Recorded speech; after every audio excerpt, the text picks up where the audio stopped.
앉으시고 우리 예배 이후에 새가족부에서 면담해 주시면 감사하겠습니다. 우리 예수님께서 우리를 위해 죽으시고 우리를 위하여 부활하셨습니다. 믿으십니까?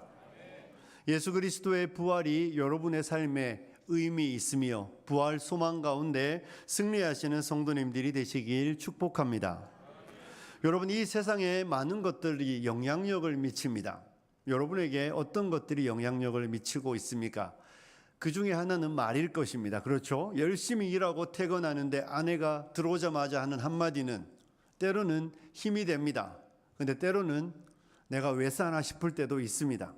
그렇지 않습니까? 내가 정말 하루 애써 열심히 일하고 돌아왔는데 여보 오늘도 수고하셨어요가 아니라 피곤해 이러면 맨날 피곤하대 이렇게 하면 여러분은 참 말을 말든지 차라리 혼자 사는 게 낫지 않을까? 말이 그렇습니다. 그렇죠? 여러분은 네, 그렇습니다. 여러분 말씀을 마시든지 아니면 오늘도 수고하셨습니다. 이렇게 말씀해 주시는 우리 아내분들이 되기를 축복합니다. 축복합니다. 물론 맞벌이는 나도 고생했어요. 그럼요. 그래도 서로 애썼다고 수고했다고 그렇게 아름다운 말 한마디는 서로가 서로에게 힘이 되니 격려하시는 성도님들 되시길 소원합니다. 아내가 저에게 어린이집에서 잠깐 일할 때 이런 이야기를 해줬어요. 엄청난 영향력이 있는 마이쮸 들어보셨습니까? 마이쮸. 여러분 마이쮸 그거 아무것도 아닌 캔디 하나가 어린이집의 아이들을 미치게 만든답니다. 여기서 미치게 만드는 건 그냥 먹고 싶어 미치는 게 아니라 시들시들하는 애들이 그거 하나 먹으면 미친대요. 시들시들하고 이게 자야 될 시간에 그거 하나 딱 먹는 순간 그 당이 가져다 주는 엄청난 효과 있잖아요. 먹으면 아이들이 통제 불능 상태에 된답니다. 그래서 어린이집에서 안 주는 거예요.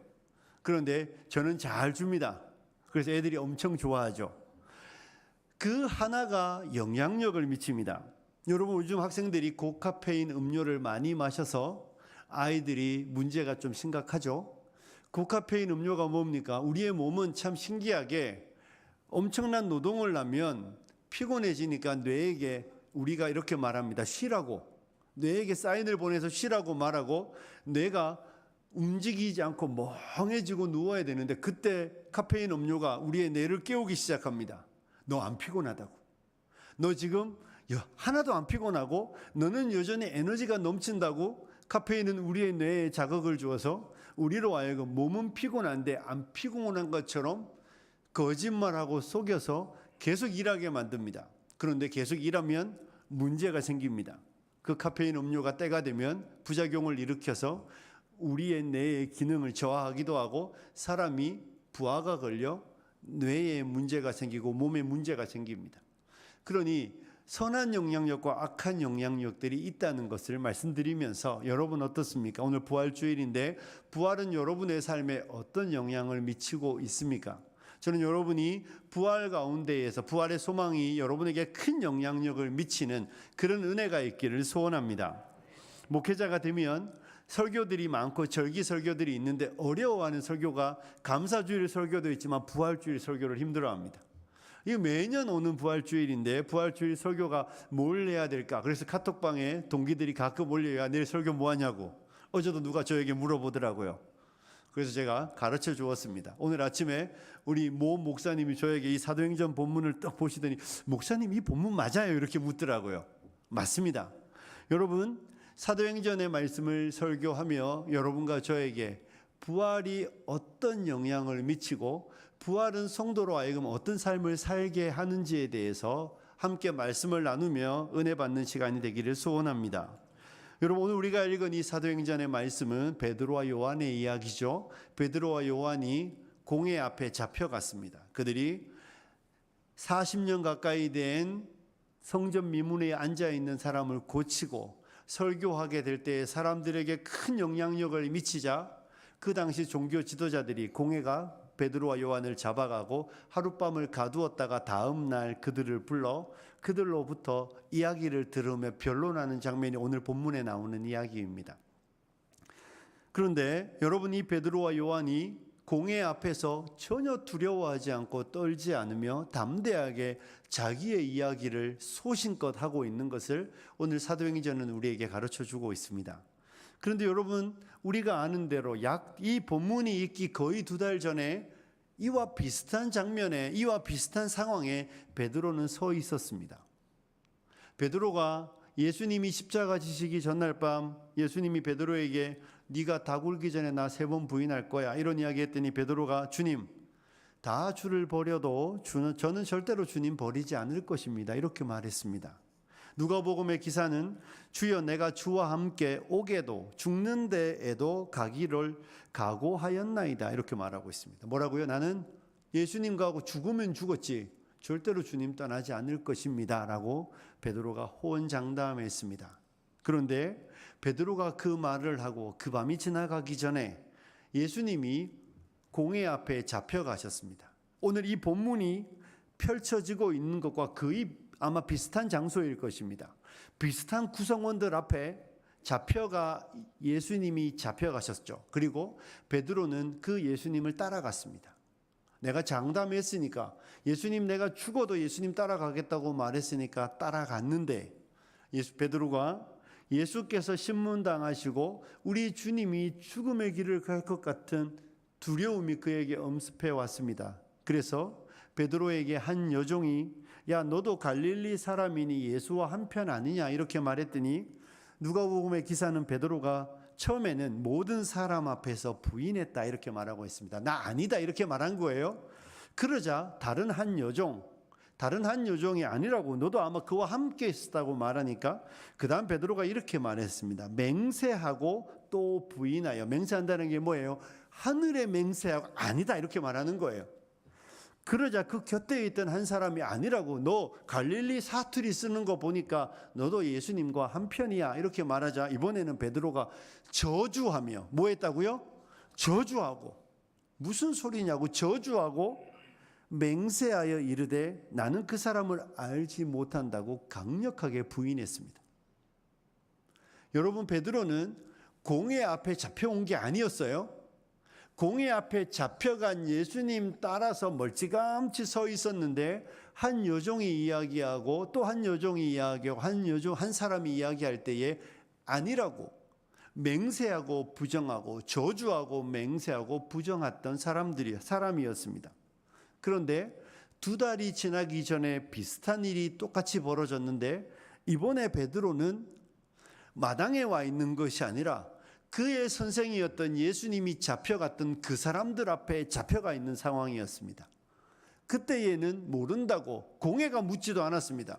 공회가 예수님을 신문하듯이 베드로를 신문하지 않았는데 한 여종의 이야기에, 한 사람의 이야기에 맹세하고 저주하고 욕했던 사람이 이번에는 상황이 완전히 바뀌어서 잡혀가 있는 상황에 공회 앞에 서서 베드로가 너도 갈릴리 예수의 말로 전하지 말라고 이야기하는데 베드로가 두려움 하나 없이 떨지 않고, 우리가 읽었던 본문 19절에 보면 베드로와 요한이 대답하여 이르되 하나님 앞에서 너희의 말을 듣는 것이 하나님의 말씀을 듣는 것보다 옳은가 판단하라, 이렇게 말하면서 어림없는 소리 하지 마라. 너희가 예수를 인하여 말하지 말라고 하는 그런 말도 안 되는 이야기 나한테 하지도 마라. 하나님 앞에서 너희가 하는 말 듣는 것과 하나님 말 듣는 것 중에 어떤 것이 옳은지 너희는 판단하라고 말하며 그들의 이야기를 완전히 무시하고 나는 절대로 멈추지 않을 것이다, 이렇게 담대하게 진리를 말하는 장면이 소개되고 있습니다. 사랑하는 성도 여러분, 오늘 베드로는 공회 앞에 서 있습니다. 그의 선생이 죽었던, 그의 선생님 예수를 죽음으로 내몰았던 그 공회 앞에 서 있으니 죽음이라는 두려움이 그 사람 앞에 오고 있는 것입니다. 죽음이라는 위협이 그의 앞에 찾아오고 있음에도 불구하고 두려워하지 않고 담대하게, 2달 전에 실패했던 베드로는 온데간데 없고 담대함으로 확신 속에 나는 절대로 예수를 부인하지 않겠다고, 떠나지 않겠다고 말했던 그 실패의 현장에서 이번에는 실패하지 않고 주님을 인정하며 주님을 전하며 주님을 시인하며 죽음의 두려움 없이 담대한 베드로를 우리는 만나게 되는 것이 오늘 본문의 말씀입니다. 사랑하는 성도 여러분, 베드로는 어떻게 이와 같은 사람으로 변할 수 있었을까요? 2달 전에 했던 그 행동이 부끄러웠을까요? 2달 전에 실패했던 그 실패가 부끄러우니 이제 실패를 반복하지 말아야지, 그저 단순한 그 실패에 대한 부끄러움 때문에 용기 내어 이렇게 말하는 것일까요? 그렇지 않습니다. 그가 실패를 부끄러워했다면, 그리고 단지 그것이었다면 오늘 이와 같은 본문은 2번 다시 발생하지 않았을 것입니다. 그는 아마 예수님이 죽으시고 예수님을 부인한 이후에 갈릴리로 돌아갔을 것입니다. 갈릴리로 돌아가서 고기를 잡으며 이렇게 말하지 않을까요? 내가 미쳤었지. 지난 3년간 웬 미치광이를 따라다니느라고 내 3년의 시간을 처자식 버리고 가족들도 돌보지 못한 3년의 시간이 아깝구나. 이렇게 말하고 아마 열심히 그물을 던졌을 것입니다. 그리고 시간이 좀 지나서 어느 시점쯤에 그의 젊은 날을 돌아보며, 야, 내가 젊었을 때에 예수라는 사람이 있었는데 그 사람이 엄청난 능력과 기사와 이적을 행할 때 내가 그 옆에 있었었지. 그런데 그 예수가 십자가에 달려 죽었어. 그리고 나는 그를 떠나 이제 갈릴리에 와 있어. 그때 참 놀라운 일들이 있었는데 라고 말하며 과거형의 이야기를 회상하며 그는 갈릴리 어부로 살았을 것입니다. 그런데 그가 갈릴리로 돌아가지 않고 그의 선생님이 죽음의 길로 가던 재판정에 2달 뒤, 거의 2달 가까운 시간에 다시 서서 그의 선생님처럼 용감하게, 담대하게, 두려움 없이 그 당시에 최고 권력자들 앞에서도 주눅들지 않으며 담대한 모습으로 나는 예수를 전하지 않을 수 없다는 그런 확신 속에 서 있을 수 있는 이유가 무엇입니까? 그 이유는 다른 데 있지 않습니다. 그 이유는 그가 부활하신 예수님을 만났기 때문입니다. 부활하신 예수님이 그를 찾아와 주셨고, 부활하신 예수님이 그에게 오셔서 내가 죽었다가 살아나서 너희 가운데 있다는 그 확증의 현장을 눈으로 보았기 때문입니다.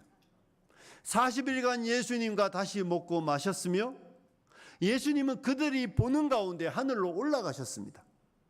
그 놀라운 죽음이 끝이라고 생각하여 죽음 앞에서 예수를 부정했던 그 사람이 죽음이 끝이 아니라 사망의 권세를 이기시고 무덤의 문을 여시고 다시 살아나신 예수를 보게 되자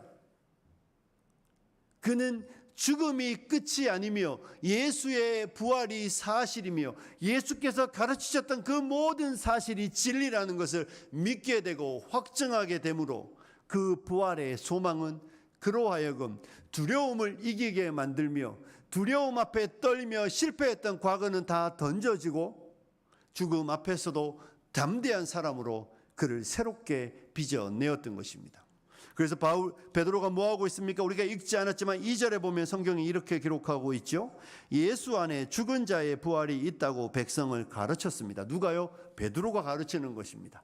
예수 안에 죽은 자의 부활이 있고 죽음이 끝이 아니며 예수 안에서 모든 죽음의 세력이 멸하여졌다고, 부활이 있다고 담대하게 외치는 사람이 되었습니다.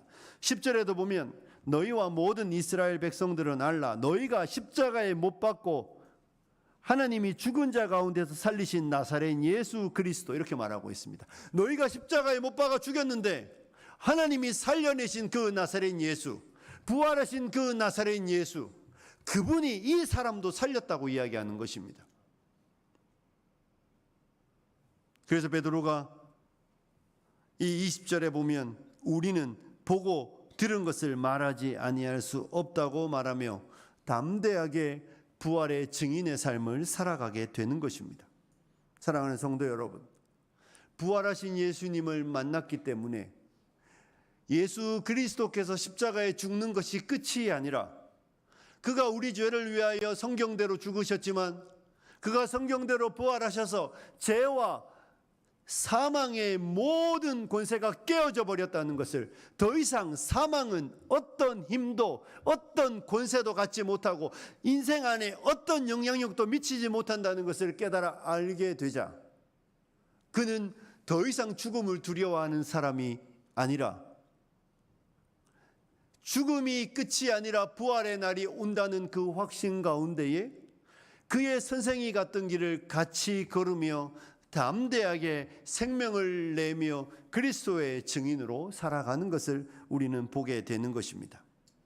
부활의 확신은 이처럼 두려움의 사람을 용기 있는 사람, 두려움의 사람을 담대한 사람, 떨던 사람을 그리스도를 위하여 생명을 거는 사람으로 만들어 주는 것이 부활의 놀라운 능력입니다. 사랑하는 성도 여러분, 부활은 여러분의 삶에 어떤 영향력을 미치고 있습니까? 부활은 여러분의 삶에 어떻게 역사하고 있습니까? 그냥 어느 날 미래에 오겠지요, 이렇게 혹시 생각하고 있지 않습니까? 여러분, 성도는 부활을 사는 사람입니다. 성도는 부활의 소망 가운데 이 땅을 살아가는 것이 하나님의 백성임을 우리는 잊지 않아야 하는 것입니다. 부활이 한 사람에게 큰 영향력을 미쳤는데 그 사람이 누구입니까? 사도 바울입니다. 우리는 부활하면 부활과 관련해서 제일 유명한 성경 구절은 고린도전서 15장의 말씀입니다. 바울이 복음을 전하여 세웠던 고린도 교회 안에서도 사람들 속에 죽은 자가 다시 사는 일은 없다고, 부활은 없다고 이야기하는 사람들이 교회 안에 나타났습니다. 바울은 그들의 생각이 얼마나 어리석은 것인지 가르치며 고린도전서 15장을 쓰며 부활의 사실과 부활이 그의 인생에 어떻게 영향력을 미쳤는지를 쫙 15장 전체를 통하여 기록하고 있습니다. 그래서 고린도전서 15장 전반부에 보면 몇 구절을 좀 보도록 할 텐데요, 바울이 이렇게 말하고 있습니다. 3절부터 8절까지를 제가 읽습니다. 제가 읽겠습니다. 내가 받은 것을 먼저 너희에게 전하였노니 이는 성경대로 그리스도께서 우리 죄를 위하여 죽으시고 장사 지낸 바 되셨다가 성경대로 사흘 만에 다시 살아나사, 성경대로 죽으시고 성경대로 살아나셨다. 그리고 5절에 보면 게바에게, 여기 게바가 베드로입니다. 베드로에게 보이시고 후에 12 제자에게와 그 후에 500여 형제에게 일시에 보이셨나니 그 중에 지금까지 대다수는 살아있고 어떤 사람은 잠들었으며 그 후에 야고보, 여기서 야고보는 예수님의 마리아가 낳은 예수님의 동생 야고보입니다. 야고보에게 보이셨으며 그 후에 모든 사도에게와 맨 나중에 반삭되지 못하여 난 자 같은 내게도 보이셨느니라. 누구에게도요? 바울에게도. 여러분, 바울은 학자들의 이야기에 따르면 예수님이 죽을 때 예루살렘에 있었을 것이라고 이야기합니다. 만약에 바울이 진짜 예수님이 돌아가실 때 예루살렘에 있었으면 바울은 공회가 예수님을 죽이기로 결의할 때에 공회원은 아니었지만 그 상황을 너무 잘 알고 있었을 것입니다.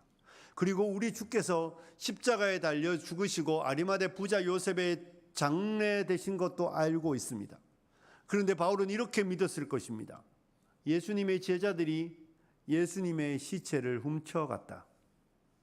예수님은 부활한 것이 아니라 그의 제자들이 와서 예수님의 시체를 훔쳐가고 나서 그들은 예수님이 부활했다고 가르친다고 믿었을 것입니다. 그리고 그 제자들이 거짓말로 믿는 부활을 이야기하며 그 당시에 이 유대교를 어지럽히는 그들, 이 이스라엘의 율법을 부인하며 유대교를 어지럽히는 이 예수의 제자들을 잡아 죽이기 위하여 그는 그의 인생을 드리고 있었습니다. 그런 그가 다메섹 도상으로 가는 중에 누구를 만납니까? 부활하신 예수님이 그를 찾아와 만나주시는 것입니다. 부활하신 예수님이 내 제자들이 내 시체를 훔쳐간 것이 아니라 내가 3일 만에 성경대로 부활하여 부활한 몸으로 하늘에 올라서 지금 너에게 죽은 것이 아니라 살아있는 하나님의 아들의 권세로 너에게 보이는 그 장면을 바울은 보았던 것입니다. 그래서 바울은 더 이상 예수의 부활을 부인할 수 없었고, 예수께서 죽음으로 끝났다는 사실이 아니라 그가 부활하셨다는 그 사실을 그의 눈으로 목도했기 때문에 그는 이제 부활을 부정하며 예수의 제자들을 죽이던 인생에서 돌이켜 예수의 부활을 증거하는 예수의 제자가 되었던 것입니다. 부활을 없다면, 여러분, 부활이 없다면, 그래서 바울은 고린도전서 15장 중간에 가면 17절에 가면 이렇게 말하고 있습니다. 17절입니다. 그리스도께서 다시 살아나신 일이 없으면 너희의 모두 헛되고 믿음도 헛되고 너희가 여전히 죄 가운데 있을 것이요. 부활이 없다면 너희의 믿음은 거짓말이라는 것입니다. 무엇을 믿습니까? 예수께서 우리 죄를 위하여 죽으셨다는 것을 믿으시죠. 예수님이 우리의 의롭다 하심을 위하여 살아나셨다는 것을 믿으시죠. 그런데 부활이 없으면 거짓말이라는 것입니다. 부활이 없으면 우리는 우리의 죄값을 지불하기 위해 죽어야 합니다. 그런데 부활로 인하여 우리의 죄가 용서받은 것이 확정되었고, 부활로 인하여 우리가 소망 가운데 살아가는 것입니다. 18절은 또 이렇게 말하고 있습니다. 또한 그리스도 안에서 잠자는 자도 망하였으리니, 무슨 이야기입니까? 그리스도 안에서 예수 믿고 죽은 사람들, 그들이 내가 언젠가는 내 이 땅에 묻혀진 육신이 다시 부활하여 새로운 몸을 입을 것이라는 그 모든 소망은 엉터리이며 그들은 죽음으로 끝났다는 것입니다. 그런데 부활이 있기 때문에 그들은 망하지 않은 것이죠. 바울은 또 19절은 이렇게 말하고 있습니다. 우리 19절 말씀 한번 띄워주시고 함께 읽습니다. 시작.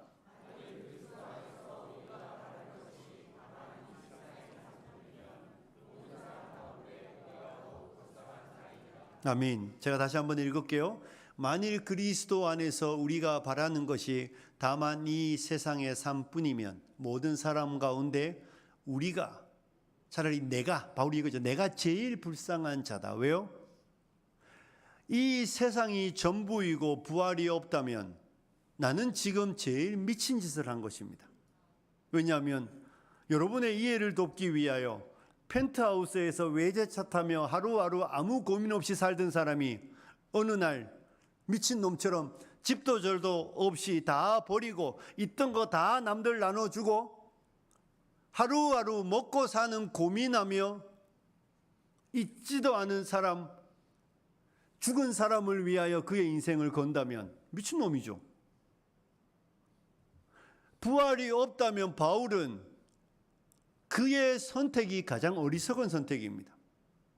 있지도 않은데 그 이야기가 있는 것처럼 그의 모든 인생을, 그의 모든 재산을 거기에 걸었으면 그걸 우리 뭐라고 말합니까? 사기라고 말하는 거예요. 바울은 예수에게 사기당한 사람입니다. 부활이 없으면 바울은 예수님께 사기당하여 그의 인생의 모든 것들을 낭비하고 잃어버린 사람입니다. 바울이 그 이야기 하는 거예요. 부활이 없다면 나는 모든 사람 가운데 가장 불쌍한 사람이다. 왜냐하면 잘 나가던 내 삶을 내가 있지도 않은 부활을 이야기하고 있지도 않은 부활을 위하여 내 모든 걸 버렸으니 바보인 것이죠. 황금인 줄 알고, 엄청난 황금 덩어리인 줄 알고 내 모든 걸 들여 샀는데 알고 봤더니 똥덩어리면 폭망한 거 아닙니까? 바울이 그 이야기를 하는 것이죠. 부활이 없다면 나는 내 인생을 다 들여 썩어져 갈 똥덩어리를 산 바보이지만 부활이 확실하기 때문에, 부활이 있기 때문에 나는 인생에서 가장 좋은 투자를 한 사람이라고 우리에게 말하고 있는 것입니다. 바울에게 부활은 이렇게 그의 삶을 바꾸어 놓았던 것입니다. 그는 이전에는 부활에 대한 확신과 부활을 몰랐기 때문에 눈에 보이는 세계, 이 세상만이라고 생각하고 살았던 사람이 그리스도의 부활로 인하여 새로운 지평이 그에게 열리게 된 것입니다. 작은 집에 살면서 깜깜한 데 살면서 그 안이 전부라고 생각하고 거기서 아웅다웅거리고 살던 사람에게 갑자기 문이 하나 딱 열리더니 넓은 광야, 넓은 들판과 아름다운 자연과 엄청나게 좋은 것들이 보인다면 여기 살았던 삶이 얼마나 어리석은 삶이겠습니까? 부활은 그런 것입니다. 부활은 우리로 하여금 이전에 보이는 것이 전부라고 생각하고 여기가 전부라고 생각하고 여기에 모든 인생을 걸고 살아가던 사람에게 커튼이 걷혀지며 완벽하게 새로운 세상, 여기에서는 상상도 할 수 없었던 엄청난 것이 우리의 눈앞에 펼쳐짐으로 인하여 이 삶이 아무것도 아니라는 것을 알며 저 삶을 바라보고 여기를 살아가도록 만드는 것이 부활의 소망이라는 것을 여러분 잊지 않으시기를 소원합니다. 그래서 성도는 부활의 소망 가운데 살아가는 사람입니다. 부활이 없다면 여기를 살아야 하지만 부활이 있다면 저기를 보고 살아야 합니다. 어제 우리 원로 장로님께서 저에게 카톡으로 영상을 하나 보여주셨습니다. 그러면 이스라엘 백성들의 마사다에 관한 이야기였는데 그 처음에 이런 문구가 나오더라고요. 사람은 죽기 위해 태어난다. 그러나 영원히 살기 위해 죽는다. 우리는 죽기 위해 태어나지만 사람은 영원히 살기 위해 죽는 것입니다. 누가요? 성도는 그런 것입니다. 성도는 부활의 소망을 갖기 전에는 우리의 지경이 넓혀지지 않아서 우리의 지평이 넓어지지 않아서 여기밖에 보지 못했는데 그리스도 예수의 부활로 인하여 새로운 지평을 갖게 되는 것이고 새로운 시야를 갖게 되는 것입니다. 그래서 이전에는 살기 위해 살았고 죽지 않으려고 죽음의 권세에 종노릇하며 살았는데 죽음의 권세에 종노릇하여 예수를 따랐지만 정원에서 나는 예수를 모른다고 욕하고 저주하고 부인했던 그 인생이 부활의 소망 가운데에 이제는 정원이 아니라 재판정 앞에서도 예수가 하나님의 아들 되심과 예수의 부활의 증인으로 담대히 당당하게 설 수 있는 것이 베드로의 모습이며 하나님의 백성들의 모습이 되는 것입니다. 사랑하는 성도 여러분, 부활을 믿는다면 그 부활은 반드시 여러분의 삶에 영향력을 미쳐야 합니다. 부활은 우리로 하여금 부활의 소망 가운데 살아가게 하는 것입니다. 부활은 우리로 하여금 이 땅에서는 마태복음 10장 39절에 이렇게 말하고 있습니다. 자기 목숨을 얻는 자는 잃을 것이요 나를 위하여 자기 목숨을 잃는 자는 얻으리라. 한 번 더 같이 읽어볼까요? 읽습니다. 시작.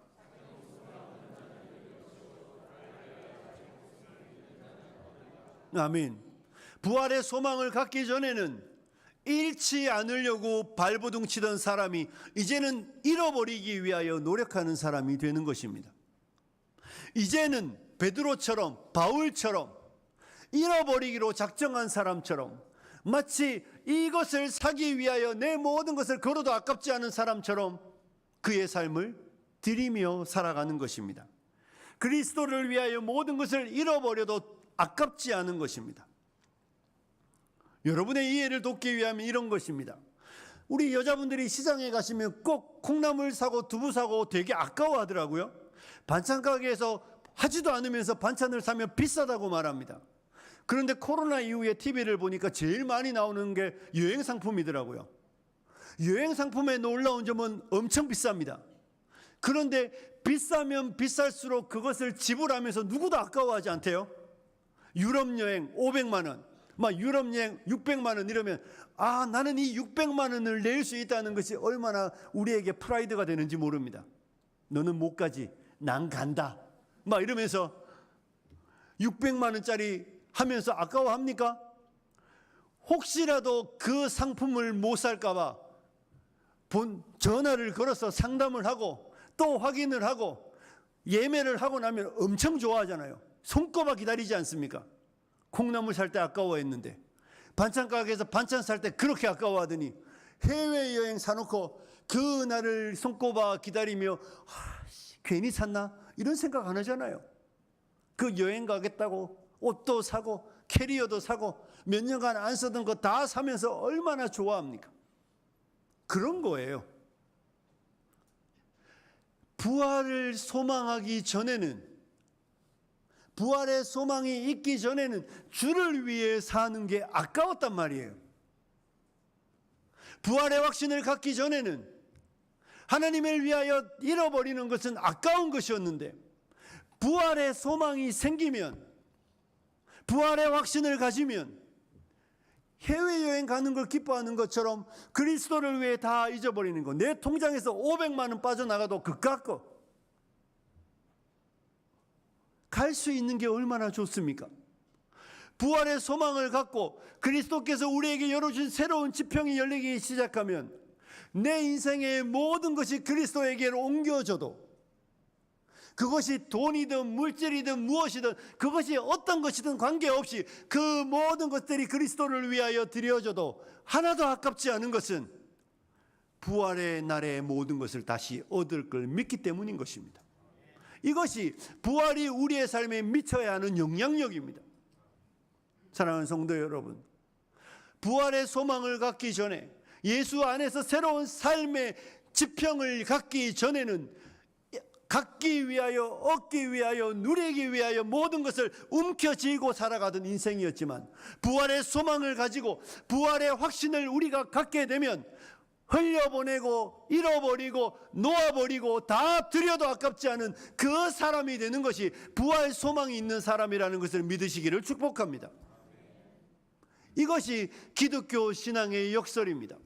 다 잃어버릴 때 얻게 되는 것입니다. 여러분 어떻습니까? 물 한 병을 우물에, 물 한 병을 펌프에 부을 때에 아까워하십니까? 단 한 병만 부으면 영원히 목마르지 않는 우물을 계속해서 얻을 수 있는데 그 한 병을 아까워할 사람이 누가 있겠습니까?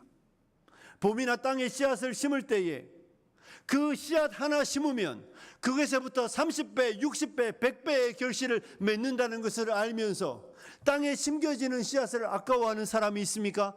아무도 없습니다. 하나님의 백성들이 부활의 소망을 갖는다면 그리스도를 위하여 내 인생을 잃어버리고, 그리스도를 위하여 내 삶의 시간을 내어드리고, 하나님을 위하여 내 모든 것을 잃어버려도 전혀 아깝지 않은 것은 영원한 것을 얻을 것이며 영원한 부활의 아침을 맞이할 것을 확신하기 때문입니다. 이것이 기독교 신앙입니다. 얻으려고, 가지려고 하는 것이 아니라 죽음의 날을 던지는 이유는 영원한 삶을 얻기 위함이며, 부활의 소망이 우리에게 가져다주는 선물은 이제는 보이는 세상을 바라보지 않고 부활하셔서 승천하셔서 모든 영광을 얻으신 예수 그리스도와 함께 얻게 되고 누리게 될 그 영광을 바라보며, 이 땅에서는 두려워하던 사람이 두려움을 이기고, 그리스도를 위하여 그리스도를 박해하던 사람이 그리스도의 복음의 증인이 되며, 부활에 대하여 소망을 갖지 못하던 사람이 부활의 소망 그 가운데에 그의 인생을 드리고 그의 삶을 드리며 그의 모든 것을 내어드림에 감사하고, 내가 그리스도를 위하여 잃어버릴 수 있다는 것이 얼마나 복된 일인지, 내가 그리스도를 위하여 나의 인생을 내어드릴 수 있다는 것이 얼마나 기쁜 일인지, 내가 그리스도를 위하여 부을 수 있음이 감사하고, 내가 그리스도를 위하여 심겨질 수 있음이 나에게 영광으로 받으며, 살아있는 날들 동안 가지려고, 얻으려고, 누리려고 하는 인생이 아니라 부활의 소망 가운데에 버리며 잃으며 쏟으며 베푸는 것이 그의 인생의 즐거움이 되며 기쁨이 되며, 더 이상 두려워하지 않고 더 이상 그 죽음의 공포에 떨지 않으며, 죽음이여 내게 오라, 죽음이여 내게 오라, 이빨 빠진 호랑이인 죽음이 나에게 다가올 때에 그 죽음을 향하여 미소 지으며, 죽으면 살 것이고 잃으면 얻을 것이고 내어드리면 주실 것을 믿기 때문에 그 소망으로 인하여 그리스도를 위하여, 그리스도의 영광을 위하여 하나님이 그리스도를 살리셨던 것처럼 우리 죽을 몸도 살릴 것을 믿기 때문에 그리스도를 위하여 즐거이 내어드리는 자들이 되는 것입니다. 사랑하는 성도 여러분, 말씀을 마칩니다. 오늘 본문의 베드로와 요한은 여전히 연약한 갈릴리 어부들이었지만 더 이상 연약하거나 두려움에 휩싸인 사람들이 아니라 담대함과 확신과 소망 안에서 어느 누구 앞에서도 떨지 않으며 그의 선생이었던 예수님이 가셨던 그 길을 함께 걸어가는 자들이 되었습니다. 그들이 그렇게 갈 수 있었던 이유는 부활의 소망을 가졌기 때문이며 부활하신 주님을 만났기 때문이며 부활하신 주님을 만남으로 영원한 세계에 잇된 자들이 되었기 때문에 더 이상 두려워 떨지 않고 더 이상 주를 부인하는 자가 아니라 주를 위하여, 주의 영광을 위하여, 복음을 위하여 그의 인생을 내어드릴 수 있음에 감사하며 그리스도의 영광스러운 나라를 위하여 담대함으로 전파하며 죽을 수 있음을 영화롭게 여기며 내어드릴 수 있음에 감사하며 그의 삶을 살았던 제자들처럼, 바울처럼 부활의 소망 가운데에 승리하시는 우리 성도님들이 되시길 주님의 이름으로 축복합니다. 기도하겠습니다. 살아계신 하나님 아버지, 우리에게 부활의 소망을 주시고 우리에게 부활의 소망 가운데에 이 땅의 삶을 살아가게 하시니 감사합니다. 아버지는 그리스도를 위하여 내어드릴 수 있으며 그리스도를 위하여 이룰 수 있음이 영광입니다. 우리 모든 성도님들이 그리스도를 위하여 즐거이 기쁨으로 그 삶을 내어드리는 복된 인생들 되게 하여 주시옵소서. 예수님 거룩하신 이름으로 기도드리옵나이다. 아멘.